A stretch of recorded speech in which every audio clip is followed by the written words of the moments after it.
Alright, Aunt Gladys. Explain a time you got in trouble as a kid. One time, Mr. Aaron, he used to have apple trees, over in his field, and the boys, they would want the apples. Of course, he had a fence down the road, to keep us out. But they'd put me over the fence. I was little, and tell me to go get them an apple. And Mr. Aaron saw us, so here he come down that road a kiting. He lived next door to us.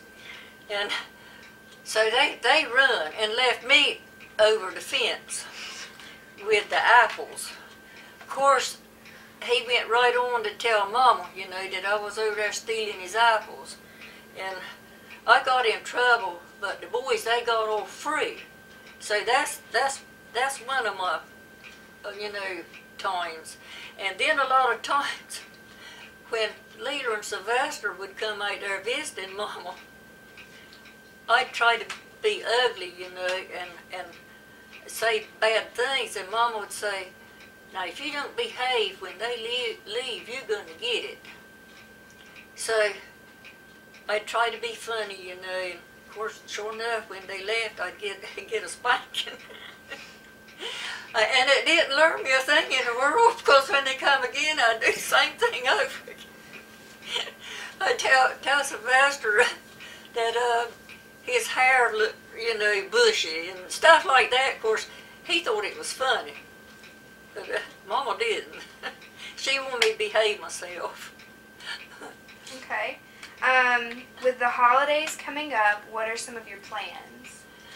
Well, I really don't know. I plan to put out some of my stuff, like my woodwork that I made that didn't get, messed up too bad. But I don't think I'm going to put lights around all the buildings, because going up that ladder, moving so often, to get around it, it's kind of getting hard on me, because I'm already got to my 83rd birthday. And I think it's about time for me to slow up, because I usually have to put about 3,500 around this house from one end to the other, and that's a lot of lights. And then, but anyway, I'm not going to put up as much, because my greenery that I put around the windows, and it got wet from the hurricane and rusted all up, and the bows got all matted together, so I had to carry them to the dumpster. So, and I'm not able to buy new ones for all around it, so they'll just have to have a candle inside that didn't get fouled up. Okay. Describe your favorite meal that you associate with home. This home or Mama's home? It can be either one, just growing up. Well, I used to like, everything that Mama put on the table, because it was either smoked meat from the smokehouse, or either cream and butter that we had a cow, and we had the clabber and plenty of milk and butter, and Daddy he even growed sugar cane one year, and they made molasses. And I can't remember too much about how they did it, only I can remember the mules walking around and around the pot. I read they were squeezing the juice. I don't know. I can't remember, but anyway, that molasses, it was so good. They'd fix it and put it in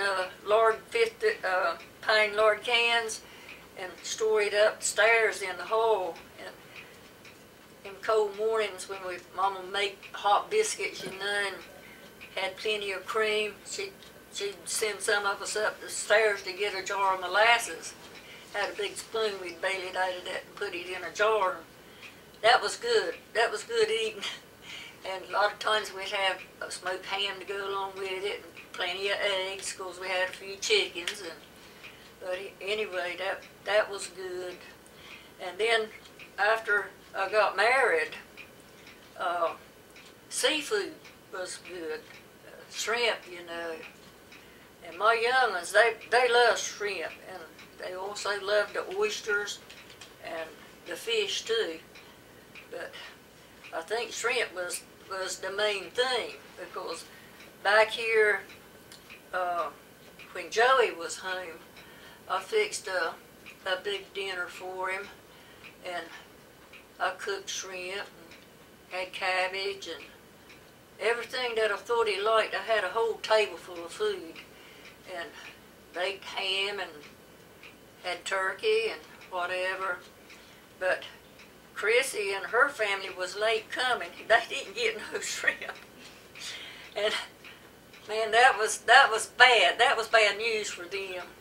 But anyway, they knew what time that we were supposed to eat, and if they don't get here on time, that you might get left out on something that you like. But there was plenty of other food on the table, but the little fellers, they wouldn't eat because there weren't no shrimp. There weren't no shrimp left. But anyway. Okay, what activities do you and other people do for fun around here? Well, I don't know what other people do for fun, but I get out in the yard and get my hoe and rake and a garden tiller and work outside, and I think that's fun. I'm not one for going on vacations. I don't take trips, you know. Once in a while the girls will get me to go with them somewhere, but I don't know. Anything I do, and my most fun part is my camera. I guess I can say that's my fun part, taking pictures. Wouldn't you say so, Dorothy? but anyway, I'm starting on my 159th album. So I would say that might be my fun.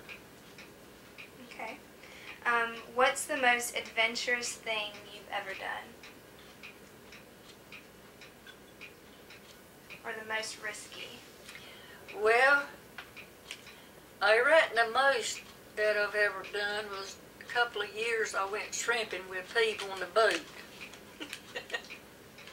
That was real adventurous. Okay. That was fun. I go out there and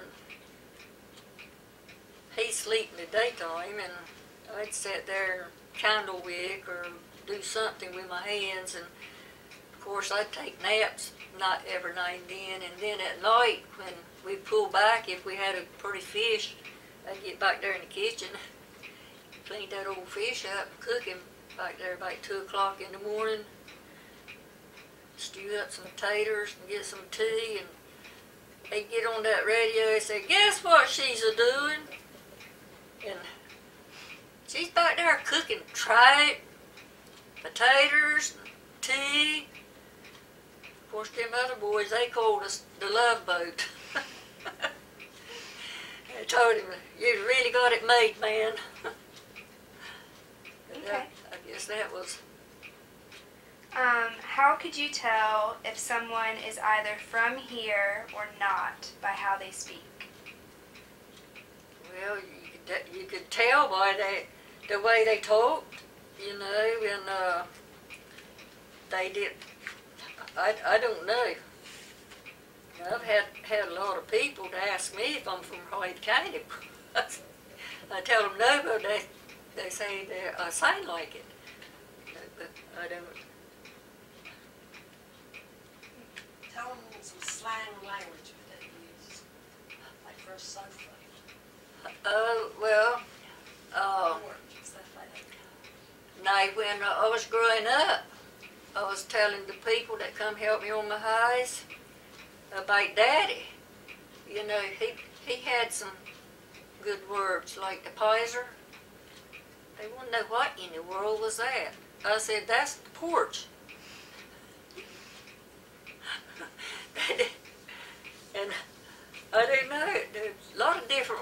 can't remember 'em right now, but anyway, What about beachers? Do you know what those are? yes. They used to come, and of course they didn't come here too much, but they went up shore and stayed up there and swim night, on the sandy parts. That's probably most of it. The sandy places is washed away now from all the storms and everything. But I can't think too much about all the odd words that we used to have, but we knew what it meant.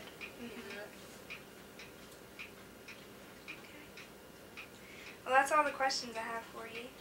So, that's it. Well, I don't know. I reckon you probably won't get a good grade.